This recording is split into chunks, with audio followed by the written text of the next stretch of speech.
आप देख रहे हैं इंडार्क राजकुमार के साथ। इंडार्क की आज की कहानी में आगे बढ़ने से पहले अगर आपने हमारा चैनल अभी तक सब्सक्राइब नहीं किया है तो कर लें और साथ ही बेल आइकन को भी जरूर दबाएं।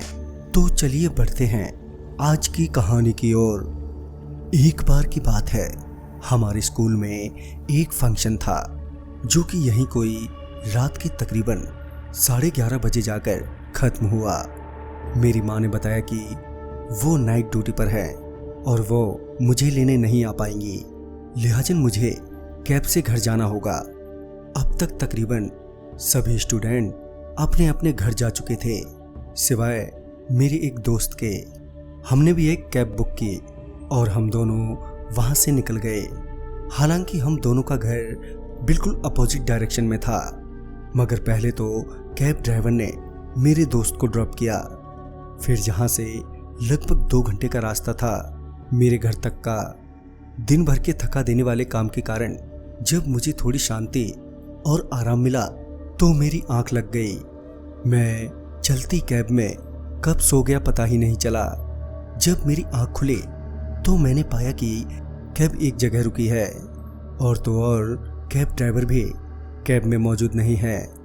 मैं तुरंत ही कैब से बाहर निकला और कैब ड्राइवर को ढूंढने लगा। फिर मेरी नज़र एक फ़ोन बूथ पर पड़ी जिसमें कोई नज़र आ रहा था। मुझे लगा कि कैब ड्राइवर ही होगा और जब मैंने उस फ़ोन बूथ पर जाकर देखा तो वो कैब ड्राइवर ही था। मैं उस पर भड़कते हुए बोला, अरे क्या है ये? कहाँ रोक दिया आपने ये गाड़ी? मुझे देरी हो रही है, चलो मुझे घर छोड़ो। इस पर उस कैब ड्राइवर ने मुझसे कहा, आप जाकर कैब में बैठिए, मैं बस 1 मिनट में आया। फिर उसके कहे अनुसार जब मैं वापस कैब की ओर मुड़ा तो अब वहां पर कैब मौजूद नहीं थी। कैब को वहां ना पाकर मैं वापस फोन बूथ की ओर मुड़ा।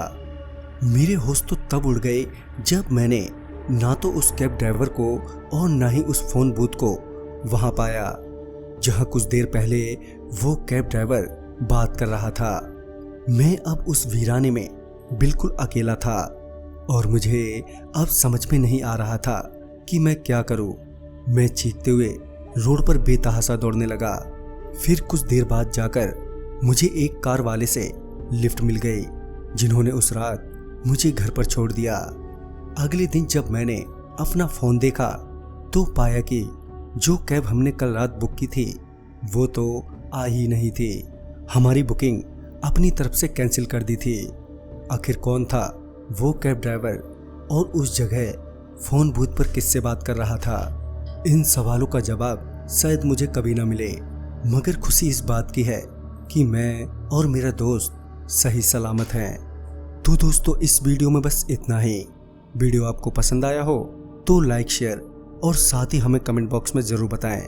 तो मैं आपका दोस्त राजकुमार जल्द ही मिलूंगा आप ही की भेजी हुई एक नई कहानी के साथ। तब तक के लिए बाय एंड टेक केयर।